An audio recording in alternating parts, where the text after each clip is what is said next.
Momo, Fumble bà tiyín jẹ́. Fumble ṣe kí ni? Ó bà tiyín jẹ́.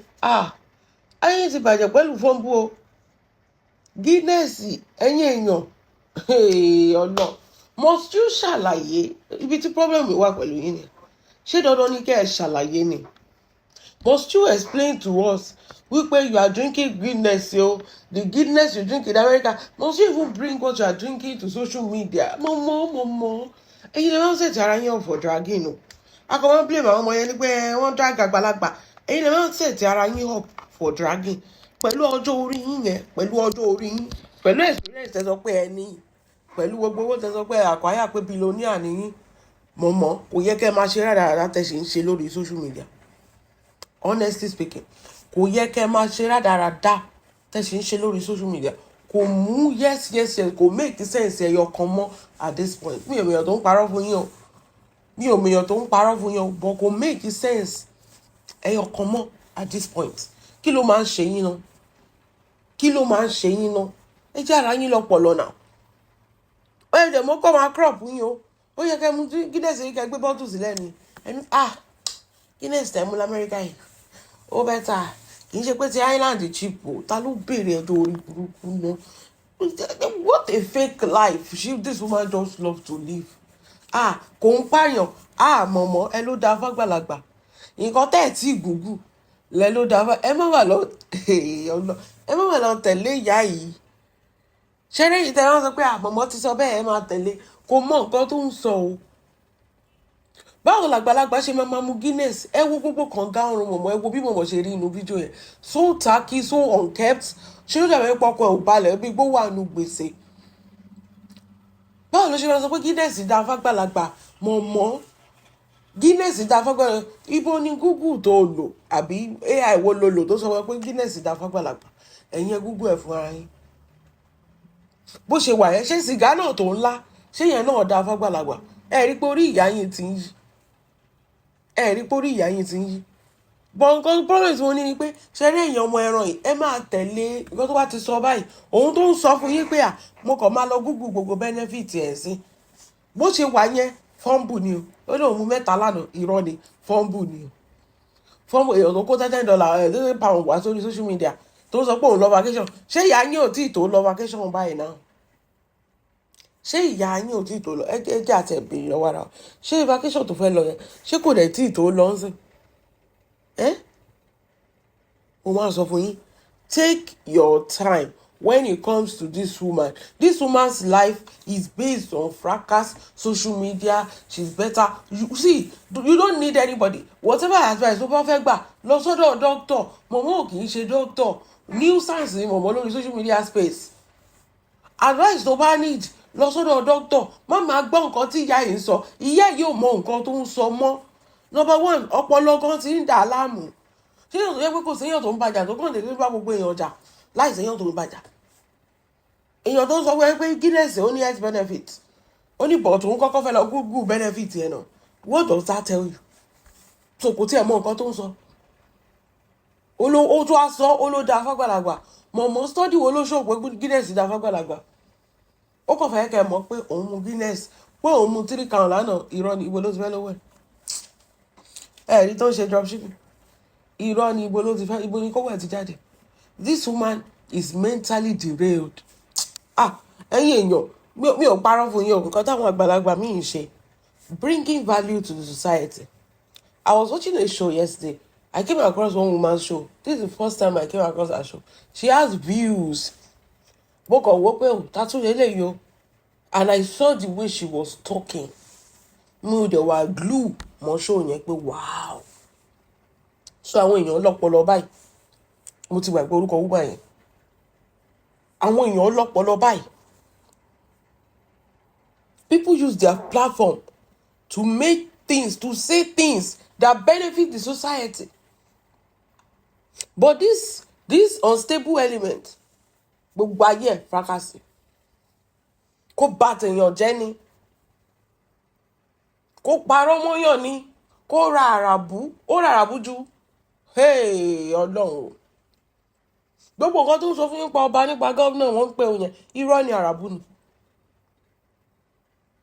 àràbù ni ó ra àràbù ju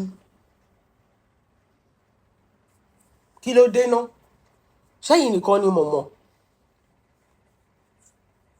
ṣé ẹ̀yin nìkan lẹ wà láyé ni ẹ ti rí pé fracas ò ṣeé ṣe wọ́n fún yín sí báyìí wọ́n ti ṣọ́gi mọ́ yín lórí ẹ ti rí pé ìyẹn tiẹ̀ ti lọ ìyẹn ò tiẹ̀ ṣeé ṣe mọ́ ọlọ́run ti gbà yẹn lọ́wọ́ yín the next thing tẹ́ wá wò pé kẹ́ máa ṣe báyìí kẹ́ wá tún máa mú rọ́lẹ̀ health ṣe rí nǹkan tí kìíní fi ká mi lára ni pé health èèyàn tó bá rí wèrè báyìí ó máa rò pé àwọn mọ̀ nǹkan tó ń sọ ẹ wo bí skin ẹ ṣe rí ẹ wo bí body ẹ ṣe rí èèyàn tó ń mu kíní sí gbogbo kànga wà lọ́rùn ẹ̀ ẹ̀ẹ́dí ọmọ máa ṣe tó máa hà fún kiri lórí live show misleading people with false information just because you have a platform mọ̀mọ́ orí yóò gbé ṣé ẹ̀yin lọ school ni àbáwọn ọmọ yín lọ tábà sọ pé òkè o ọmọ yín kan ló wá sọ fún wa pé nǹkan báyìí báyìí ni ó dáa fọ́gbàlagbà tó bá wù yín kẹ́ lọ máa mú kẹ́ tẹ̀lẹ́nu kàbí kẹ́ lọ máa fa sìgá pé ẹ sábà sọ pé ẹ kò ṣáà parun ṣé o tó bá tẹ̀ ń pa àwọn èèyàn kò parun èèyàn tó sọ pé ó ní health benefit ló tún ń sọ fún wa lórí show pé sìgá ò ṣáà parun pé tó bá tẹ̀ pa gbogbo èèyàn kò parun ta ló wá mọ̀ pé tí ìwọ bá mú ó máa kú dànù àbí ta ló mọ̀ bóyá tó bá mú ó máa kú dànù gbogbo èèyàn míì lè wà kó má mú ẹlòmíì wà kó máa mú láti kékeré ẹlòmíì wà ara yàtọ̀ sára nǹkan tó máa sọ fẹ́yàn mi nǹkan tó máa bẹ́ẹ̀ lára mo lè máa bà wọ́n ní one man's food is another man's poison ẹ mọ ìyà tí mo ṣe máa jẹ́ gbogbo health ẹ̀ tó fi ń ṣeré tó bá jẹ́ ọ̀rọ̀ tó láìkì health ẹ̀ tó dẹ̀ sọ pé òun ta oògùn ìbílẹ̀ ó ní máa lásìgà bẹ́ẹ̀ yẹn kó máa mu Guinness bẹ́ẹ̀ ìfìàsó pẹ̀lú ọjọ́ orí yẹn just oppression ni wèrè fẹ́ ṣe o tó fi ń parọ́ fún yín pé òun mu mẹ́ta lánàá ibo ló tiẹ̀ ti fẹ́ rówó ẹ̀ oppression ni wèrè fẹ́ ṣe kó máa lásìgà bẹ́ẹ̀ yẹn kó máa mu Guinness bẹ́ẹ̀ yẹn kó sọ pé tó bá ń pa àwọn èèyàn kò tiẹ̀ pawọ́ ó wá mislead àwọn àgbàlagbà tó wà ń bẹ́ yẹn ó ṣe doctor so tó bá lọ pa àwọn dànù sí ìwà ni ẹ ṣé wọ̀ ló rán wọn ni ẹ jẹ́ máa ronú this woman is not okay ṣebí lè tẹ ṣì rí nìyẹn tó sọ pé kò ti pa ṣé wọ́n ní ọmọdé búrò kó o bójú ẹyin mọ̀mọ́ ṣe mọ ọjọ́ alẹ́ yín ni ẹ rò pé máa kún 70 kẹ́ máa kún 70 kẹ́ lọ kún 90 kó jẹ́ pé inú pain gbogbo rádaràdà tẹ́ ń ṣe sára yín gbogbo ìmúkúmu tẹ́ ẹ̀ mú yìí kó jẹ́ pé inú pain ní ayérayé léèyàn máa wà àwọn gan tá a kéré jù yín lọ gan à ń fi health wa ṣeré lọ títí tẹ́pọ̀ tọ̀rọ̀ pé òkè Guinness wà lọ́wọ́ yín o ẹ̀kan once the wine máa mú wípé because ṣe mọ̀ ọtí ni Guinness náà níbi táwọn dókítà sọ pé ká sá fún energy drink Guinness ò kì í ṣọtí ni is it not alcoholic wọ́n sọ pé ó dáa fágbàlagbà just imagine ẹ imagine Guinness dáa fágbàlagbà Guinness dáa fágbàlagbà is that not even absurd sìgá náà dáa fágbàlagbà mélòó ni gbogbo organ ẹ gbogbo heart ẹ tó ti ń ṣiṣẹ́ láti kékeré láti inú oyún ọlọ́run ṣèwé ó wá dàgbà iṣẹ́ òkò fi àgbàlagbà ẹ kó tún fi máa take ara ẹ dáadáa wọn á ní kó máa mú kú mu ẹni ẹ gbogbo ìgbà ló ń mú tí mọ̀mọ́ bá mú gbogbo ìgbà tó ń kẹ́tẹ̀wé tí wọ́n bá lọ mú tó bá gẹ́ olóde máa jáde tó wọ́n sọ pé àwọn kéékèèké ló tètè ń kú ìmúkúmu tẹ́ ẹ̀ mú náà nìyà ẹ máa rí orange juice ẹ̀ ní mú ẹ máa kó ṣáko ọ̀dà fún sísítẹ́ẹ̀mù ni lásán lẹ rò pé Islam cancel alcohol ni ṣọtí ọtí líle ẹ mọ nǹkan tó máa ń wọ́n ń pè nǹkan ní spirit kí lẹ rò pé ó ń jẹ́ bẹ́ẹ̀ spirit wọ́n tún sọ ní àlùjọ ọ̀nù spirit ẹ máa dá sọ́fún yá ó máa tẹ́ ṣàyáyín ọlọ́run o èmi ò lówó tí wọ́n dá fẹ́ anybody o mọ̀mọ́ ṣe mọ̀ pé gbogbo wájú àti ti lọ́nsìn kò sí monetization kò sí nǹkan kan tí nǹkan bá ṣe yín mo máa dájú yín ẹ gbà bẹ́ẹ̀ ẹ gbàgbé tí nǹkan bá ṣe yín ẹ máa fi health yín ẹ máa fi tàfàlà torí pé ẹ ṣàfẹ́ sọ̀rọ̀ ẹ fẹ́ rojọ́ tí nǹkan bá ṣe yín mọ̀mọ́ èmi ẹlẹ́yà tí máa dájú yín ni mi ò ní dá kó bọ̀ ẹ kúkú bọ̀ kó máa ń dáwó fáwọn èèyàn dáadáa mi ò ní dákọ́ bọ̀ fún yín àwọn kọ́ la bá ti yín jẹ́. Don't play with your health because how many years tó máa lò nílé ayé. I want to live a life tó jẹ́ pé you don't have to take me to hospital kéèyàn máa gbògùn bí báyìí tẹ́ bá rà àwọn àgbàlagbà kìkì ogun ní kéèyàn jẹ oúnjẹ tó wà healthy. ẹ máa kó bọ́gà kó ṣáà máa kó pizza sọ́fun kó gbogbo ẹ̀ sọ́fun. wọn ò ní kẹ́ má jẹ́ but once in a while ara yìí ọlọ́run o ara tẹ́ ẹ̀ rí nǹkan tó máa ń bá mi lẹ́rù ni pé nǹkan tó bá ti lè wọnú èèyàn nǹkan tó bá ti lè wọnú ẹ̀ ó mọ nǹkan tó lọ ṣe mọ́ bẹ́ẹ̀ ẹlòmíì ti parẹ́ sínú inú ẹ̀ ó ti rún dànù kò dáa mọ́ torí gbogbo nǹkan tó ń wọnú ẹ̀ ò mọ́.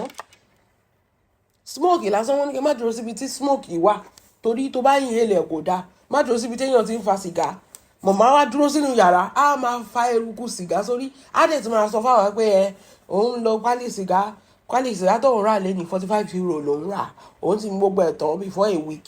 Is that healthy? Is that healthy? ẹ ó sọ pé orí mọ̀mọ́ máa pé báwo lórí ẹ̀ ṣe fẹ́ pé báwo lórí ẹ̀ ò ṣe ní yí báwo ni ẹ rí bí ó ṣe ṣì ní kò tí ì kú ó ti ṣì bẹ́yẹn òkú gan tó ti lọ like Mohbad tó wà bẹ́yẹn for 3 years ó fresh jù ní ayé lọ Mohbad tó ti kú for 3 years ìyá wà láyé bí aláìsí ẹ wo bí ìyá ṣe ṣì ó ti kó bó ó ti ṣá. So you are playing with your health and you are encouraging people to play with their health as well. Mọ̀mọ́ kí ló máa wà bẹ́ẹ̀ yẹn lẹ́ni ẹ fẹ́ ṣe educative show educative show ní gẹ́gẹ́ máa sọ fáwọn èèyàn pé kọ́ máa mu Guinness ẹ mu 3 lánàá. Kí ni àǹfààní tí Guinness ṣe fún yín ṣé ẹ̀yin ni mo máa wo skin yín bẹ́ẹ̀ ṣe rí yẹn ẹ mọ̀ pé kí skin tó lè rùn bẹ́ẹ̀ yẹn báwo ni inside yín ṣe máa rí ẹ̀yin mo máa rí bẹ́ẹ̀ ṣe rí yẹn tí màá wá gba health advice lọ́wọ́ ẹ̀. It's not enjoyment, it's damaging your body. Kì í ṣe pé enjoyment ó kàn ń bá yé ara ẹ jẹ́ ni ní ayé tó jẹ́ pé cancer gbogbo àìsàn ló wà ń ta jẹjẹrẹ inú ọmọ uche kìíní kankan ló kú lẹ́nu ọjọ́ mẹ́ta. ẹ máa fa ṣíṣà ẹ máa mu sìgá ẹ máa vape ẹ máa ṣe mọtí mu gbogbo ẹ ẹ máa sọ pé ẹ ń jayé àánú yín ṣe mí àánú yín ṣe mí ẹ má gbọ́rọ̀ kọ́rọ̀ tí ìyá ìbá ń sọ mò ń sọ fún yín àtọmọdé àtàgbà kì í ṣàgbàlagbà nìkan kò dáa fọmọdé náà wọn ò ní kó má ṣe once in a while ni once in a while o lè jáde pẹ̀lú àwọn ọ̀rẹ́ ẹ̀ tẹ́ mọtí lẹ́yìn ó tún ti ọlọ́run ló tún mọ ọjọ́ tó tún máa jáde tún lọ mọtí once in a while ni gbọ́wọ́ ní gbọ́ wọn máa rò pé yàn lẹ́ ń ṣe tẹ́ bá ti wá síìkì wọn á gbé yín wá gbọ́gbọ́n save life èmi ò ní owó èmi ò save life for anybody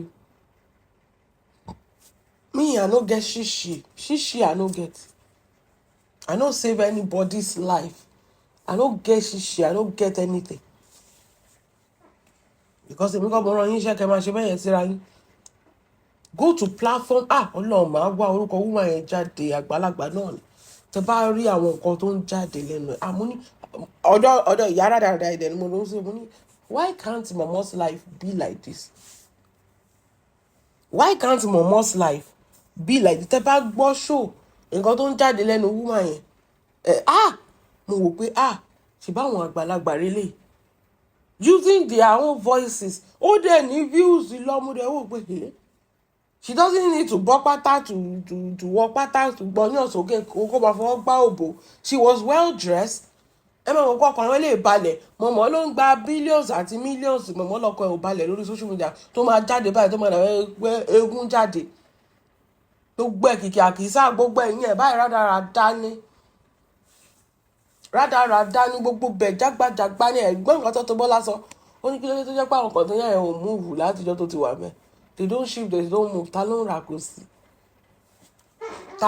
kò sí kò múùvù kò shift kò sí nǹkan kan ìgbà tí ò ṣiṣẹ́ wá lóun ní iṣẹ́ lọ́wọ́ iṣẹ́ Radarada tó ní lọ́wọ́ náà ni educative chat mọ̀ rí pé mọ̀mọ́ ti lose ọ̀dẹ̀ gbogbo nǹkan gbogbo gbá agolo dání ó ní ó lè ṣaláì máa mọ̀ Guinness ṣe flex nìyẹn gbogbo ayé ẹ̀ àwọn tó flex kan lè mọ̀ ọmọ ojú ọ̀rọ̀ lárí wàá ti mọ̀ wọ́n màá fi dọ́kẹ̀tì hàn yín mo mà ní kinní kan sílé sí ìran ìwò Hello Mercedes mo máa ní nọ́mbà gọ́vnà kó máa bá gọ́vnà sọ̀rọ̀ gan kó má sẹ́ni bọ̀dì tó mọ̀ kó máa bá gọ́vnà sọ̀rọ̀ kó má ṣe kí ni kó má sẹ́ni bọ̀dì tó mọ̀ wọn can never do like that gbogbo nǹkan kán lè gbà kán lè mọ̀ mọ́mọ́ ẹ ti cast ẹ ti ṣe kí ni ẹ ti cast kò sí anybody tó rán yín iṣẹ́ kò sí anybody tó rán yín iṣẹ́ tó bá wù yẹn gbọ́ tó bá wù yẹn má gbà wá máa sọ tiwa fáwọn èèyàn nìkẹ́ má bá yé àwọn èèyàn jẹ torí ẹ ti mọ̀ pé tiyín ti bàjẹ́ ẹ wá ń wẹ́ni kúnra àwọn máa sọ tiwa fáwọn èèyàn ni ẹ má bá yé àwọn ẹ lo ọpọlọ yín mọ̀mọ́ yẹn ò wá ókè gbogbo nǹkan tó jáde lẹ́nu ẹ̀ kò make sense mọ́.